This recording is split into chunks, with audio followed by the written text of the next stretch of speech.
मित्र, एक महत्त्वाची गोष्ट, खरं तर महत्त्वाची म्हणण्यापेक्षा माझ्या आयुष्याला कलाटणी देणारी एक गोष्ट तुमच्याशी अनेक दिवस शेअर करायची होती. मी थोडंफार जे काही कॅमेऱ्याच्या मागे उभं राहून दिग्दर्शन करायला शिकलो, फिल्मिंग करायला शिकलो किंवा लिहितोय थोडंफार मी सिनेमाच्या संदर्भातलं विशेषतः. त्याची मुख्य प्रेरणा किंवा ज्यांनी या गोष्टीला मला खो दिला, पाठिंबा दिला ते म्हणजे दिग्दर्शक कांचन नायक सर. आता ते आपल्यामध्ये नाही आहेत, पण अनेकांना ते माहिती आहेतच.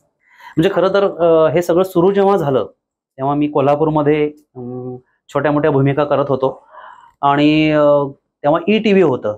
क्राईम डायरी नावाची एक मालिका तेव्हा लागायची ई-टीव्हीवर आणि त्याच्या काही भागांचं चित्रीकरण दिग्दर्शक म्हणून कांचन नायक सर करायला आले होते आणि मला छोटीशी संधी मिळाली.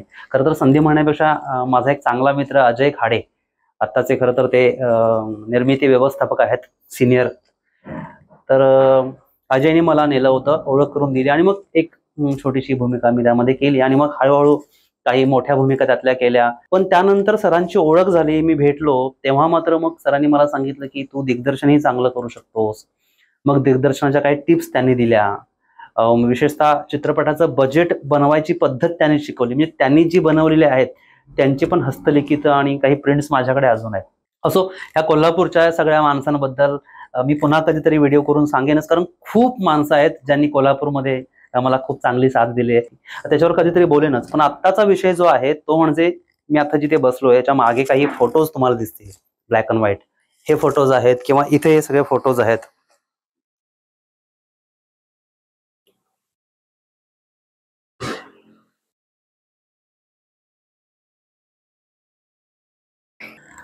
आणि हे सगळे जे फोटोज आहेत, त्या फोटोजना आम्ही स्टील म्हणतो.